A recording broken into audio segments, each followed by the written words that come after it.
Assalamualaikum warahmatullahi wabarakatuh. Anak-anak semua, bagaimana kabarnya? Alhamdulillah, sehat walafiat. Nah, sebelum memulai pelajaran, mari kita berdoa terlebih dahulu. Silahkan Ketua Kelas Anita untuk memimpin doa. Ya.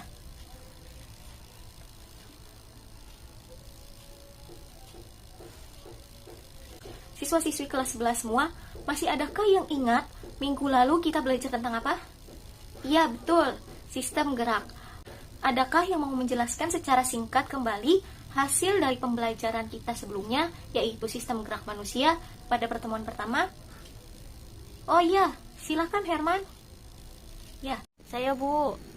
Minggu lalu mempelajari sistem gerak. Sistem gerak pada manusia terdiri dari dua macam. Yang pertama itu alat gerak pasif, yaitu sistem rangka. Yang kedua itu ada gerak aktif, yaitu sistem otot. Macam skeleton itu ada dua macam Bu. Yang pertama ada skeleton, merupakan rangka yang berada di luar tubuh. Yang kedua tulang pipa, bentuknya silinder panjang pada bagian epifisis, diafisis, dan cakra epifisis. Adakah yang mau melengkapi jawaban Herman? Oh iya, Rena, silahkan Rena. Ya Bu Rena, proses ossifikasi endokontral itu adalah sel kardiolago atau kontrosit sel tulang rawan yang mengalami proliferasi atau perbanyakan sehingga jumlah dan ukuran menjadi besar dan banyak. Faktor yang mempengaruhi pertumbuhan tulang itu yang pertama adalah faktor genetik atau hereditas, jadi diturunkan dari orang tuanya. Kedua itu faktor nutrisi atau dari makanan yang kita makan. Dan yang ketiga itu merupakan faktor endokrin, yaitu pengaruh dari hormon Bu. Jawaban dari anak-anak semua itu sudah diwakilkan oleh Herman dan Rena. Semuanya sudah betul. Akan Ibu lengkapi lagi ya. Nah, alat-alat gerak yang digunakan pada manusia dan hewan itu ada dua macam. Apa tadi? Iya, betul. Alat gerak pasif berupa tulang dan alat gerak aktif berupa otot. Nah, kedua alat gerak ini akan bekerja sama dalam melakukan pergerakan sehingga membentuk suatu sistem yang disebut sistem gerak. Anak-anak, tulang disebut alat gerak pasif karena tulang tidak dapat melakukan pergerakannya sendiri. Tulang ini dibantu oleh alat gerak aktif yang menempel pada tulang. Maka tulang-tulang pada manusia dan hewan akan diam dan tidak dapat membentuk alat gerak yang sesungguhnya. Otot disebut alat gerak aktif karena otot memiliki senyawa kimia, yaitu berupa apa? Ya, betul, protein, aktin, dan miosin yang bergabung menjadi satu bentuk aktomiosin. Dengan aktomiosin inilah otot dapat bergerak sehingga pada otot menempel pada tulang dan bergerak dengan otomatis. Tulang juga akan ikut bergerak. Nah, anak-anak, sebelum kita memulai pembelajaran kita pada pertemuan ini, mari kita sama-sama membaca bismillah bersama-sama. Bismillahirrohmanirrohim. Oh iya, sebelumnya Ibu belum mengabsen. Anita, apakah ada yang tidak masuk? Alhamdulillah masuk semua. Ya, anak-anak tetap jaga kesehatan. Walaupun di saat pandemi, kita harus tetap menjaga kesehatan. Jangan lupa makan makanan yang sehat dan hindari makanan junk food. Apakah puasanya lancar? Alhamdulillah lancar. Di penghujung bulan Ramadan ini, Ibu ingin meminta maaf kepada kalian semua apabila Ibu memiliki banyak kesalahan, mohon dimaafkan. Minal aidin wal faizin, mohon maaf lahir dan batin. Sebelum memulai pelajaran, Ibu ingin memaparkan tujuan pembelajaran kita pada pertemuan ini.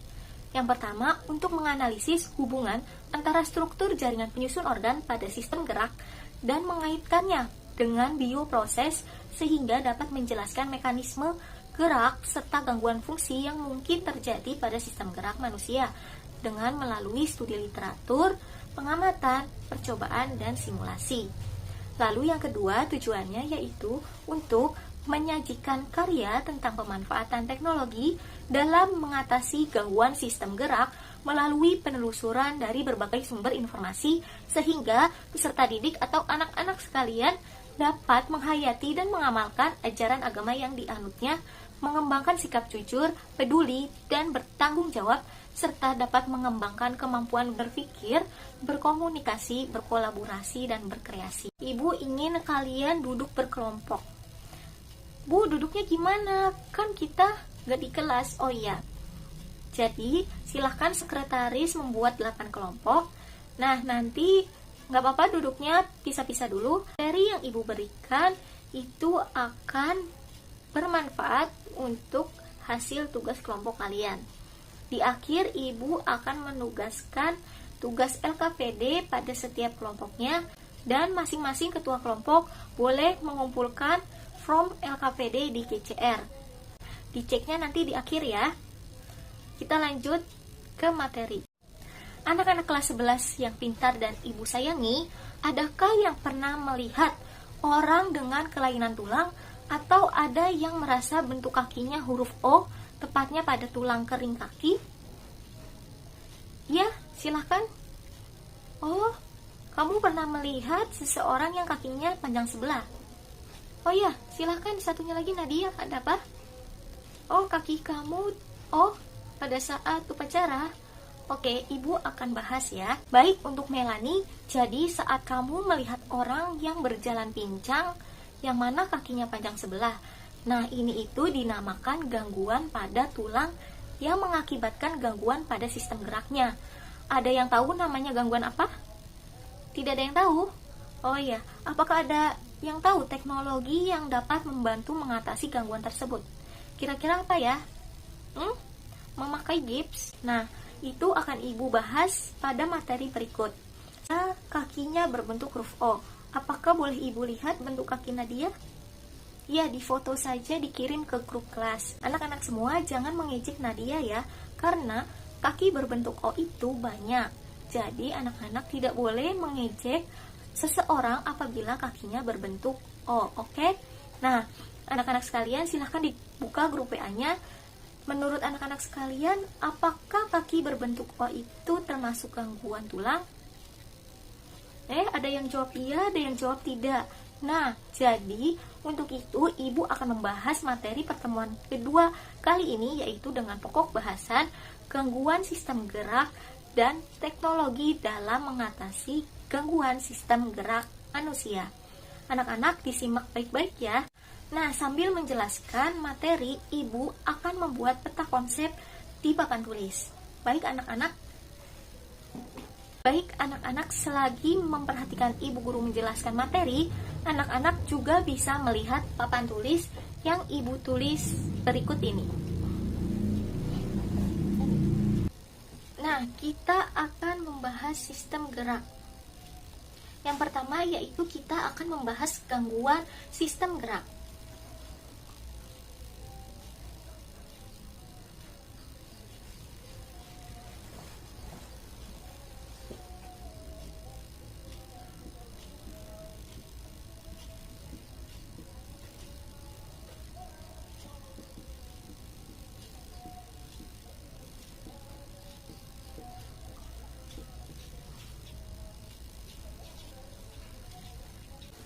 Yang pertama yaitu gangguan sistem gerak.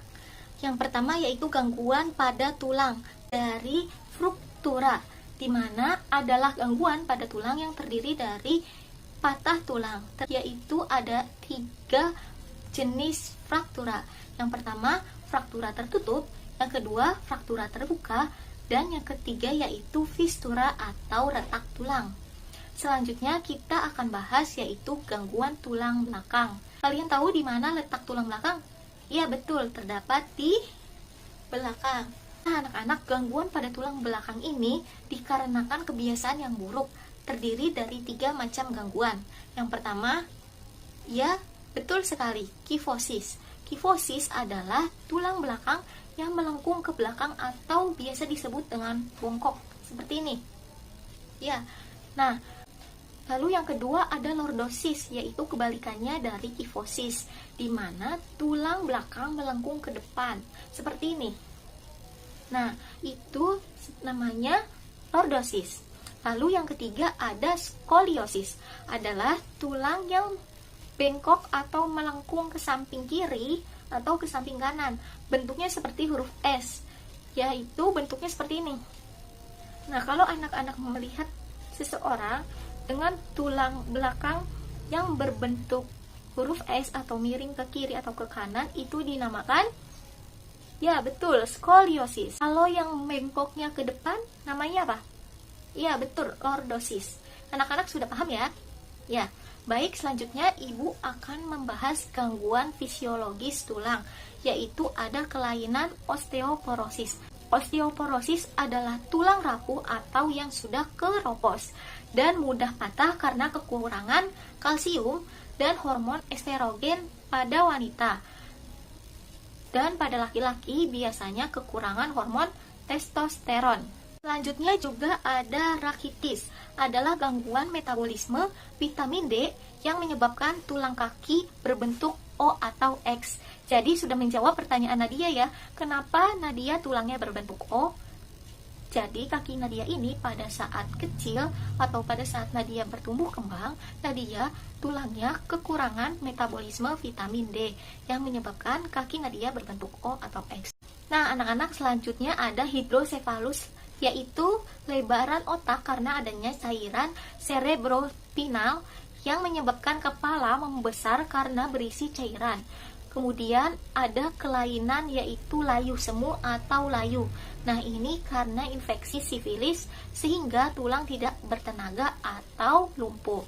Nah, anak-anak, pada penyakit hidrosefalus atau gangguan hidrosefalus di sistem gerak, yaitu terdapat di bagian kepala, biasanya banyak ditemukan pada bayi atau balita. Pernah anak-anak lihat, yaitu apakah anak-anak pernah melihat bayi atau balita yang kepalanya besar sekali, lebih besar dari kepala orang dewasa? Nah, selanjutnya yaitu ada gangguan pada sendi. Yang pertama yaitu ada gangguan dislokasi, yaitu di mana pergeseran tulang penyusun sendi. Kemudian ada artritis, adalah peradangan pada sendi yang biasanya disebabkan oleh macam-macam penyebab. Nah, anak-anak, selanjutnya ada gangguan pada otot yang disebut dengan hipertrofi, di mana otot yang berkembang menjadi besar karena aktivitas-aktivitas yang kuat berlangsung secara terus-menerus. Anak-anak apabila merasakan kejang otot ringan, itu karena adanya otot yang kaget atau tertarik.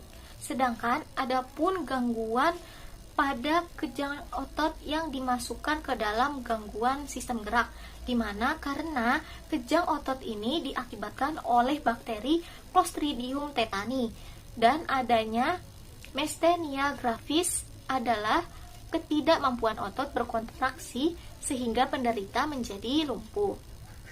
Anak-anak, sampai sini apakah cukup jelas? Alhamdulillah jelas. Nah, anak-anak, silahkan anak-anak apabila ada yang haus, ibu izinkan untuk minum. Anak-anak yang mau izin ke toilet dikondisionalkan ya. Seperti perjanjian kita pada pertemuan pertama, yaitu izin tidak boleh lebih dari 3 menit. Nah, anak-anak, materi selanjutnya yaitu materi teknologi sistem gerak. Oke, pada kompetensi 4.5, di mana siswa harus menyajikan karya tentang pemanfaat teknologi dalam mengatasi gangguan sistem gerak manusia melalui studi literatur. Nah, untuk menyajikannya berupa yaitu praktikum pada pertemuan 3 ya. Jadi sekarang kita akan bahas tentang teknologi dalam mengatasi gangguan sistem gerak. Yang pertama yaitu ada penyembuhan pada patah tulang. Nah, teknologi ini dipakai yaitu berupa pemasangan gips, yaitu di mana bahan kapur yang diletakkan di sekitar tulang yang patah. Kemudian ada metode teknologi pembidaian. Ada yang tahu pembidaian? Biasanya anak PMR atau anak pramuka tahu nih apa itu pembidaian. Nah, pembidaian adalah menempatkan benda keras di sekitar tulang yang patah. Selanjutnya ada teknologi untuk penyembuhan tulang yang patah adalah pembedahan internal, di mana pembedahan internal ini adalah pembedahan untuk menempatkan batang logam atau piringan pada tulang yang patah. Selanjutnya, Ibu akan bahas tentang teknologi yang dapat digunakan untuk penyembuhan kanker atau tumor pada tulang. Yang pertama ada kemoterapi, yaitu menggunakan obat-obatan keras untuk membunuh sel kanker. Juga dikenal yaitu pengobatan kedua yaitu radioterapi. Radioterapi yaitu pengobatan kanker menggunakan sinar X. Dan yang ketiga ada operasi lilin ablation, yaitu mengamputasi tulang yang terkena tumor ganas. Ini diamputasi karena tidak dapat disembuhkan lagi, dan untuk mengurangi penyebarannya maka tulang diamputasi. Selanjutnya ada teknologi berupa tangan biotik, yaitu di mana tangan buatan. Tangan biotik ini sangat fungsional sehingga dapat digunakan untuk memegang benda dan melakukan gerakan kombinasi tangan, misalnya untuk mengetik, mengambil air, atau makan. Selanjutnya ada teknologi kaki biotik, di mana kaki biotik ini adalah sama seperti tangan biotik. Jadi, kaki buatan yang dilengkapi dengan Bluetooth komputer ditanamkan pada kaki untuk mengirimkan sinyal di kedua motor sendi buatan. Sehingga kaki biotik ini, lutut dan mata kakinya bisa melakukan pergerakan terkoordinasi seperti berdiri, berjalan, atau mendaki.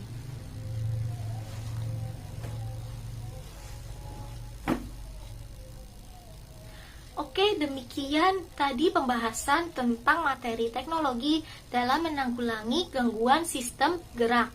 Silahkan anak-anak mengerjakan tes RKPD gangguan sistem gerak melalui GCR yang Ibu berikan. Bila sudah perwakilan ketua kelompoknya saja ya yang mengumpulkan. Baik anak-anak semua, sekian saja untuk pembelajaran kali ini. Apa ada yang ingin ditanyakan? Tidak ada?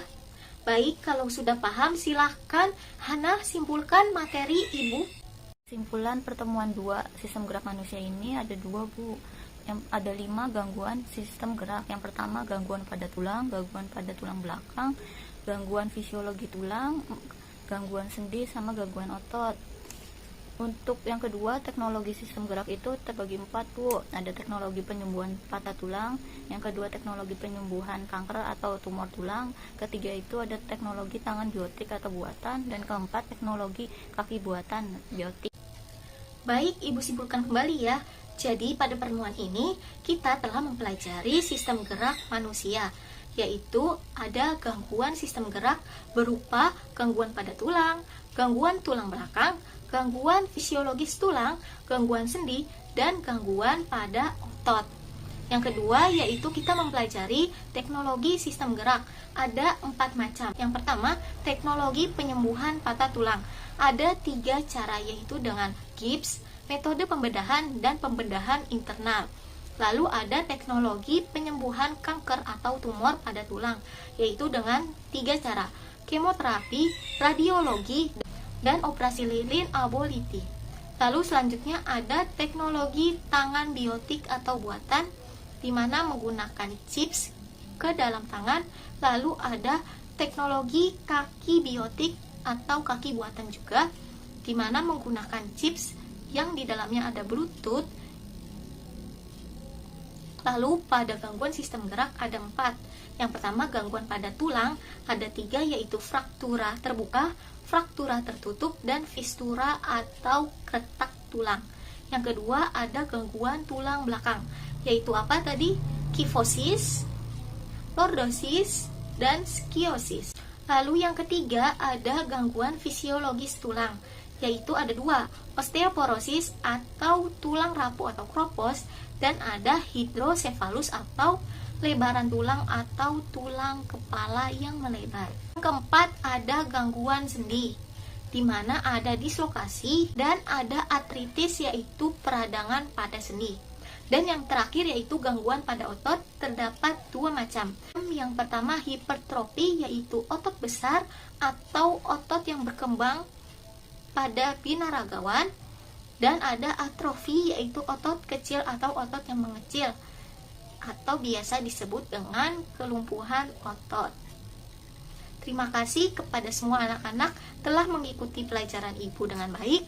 Kurang lebihnya mohon maaf. Wabillahi taufiq wal hidayah. Wassalamualaikum warahmatullahi wabarakatuh. Anak-anak semua tetap jaga kesehatan, makan yang sehat bergizi, jangan lupa tugas dari Ibu dikerjakan ya. Tenggat waktunya yaitu seperti biasa. Pertemuan selanjutnya akan Ibu cek.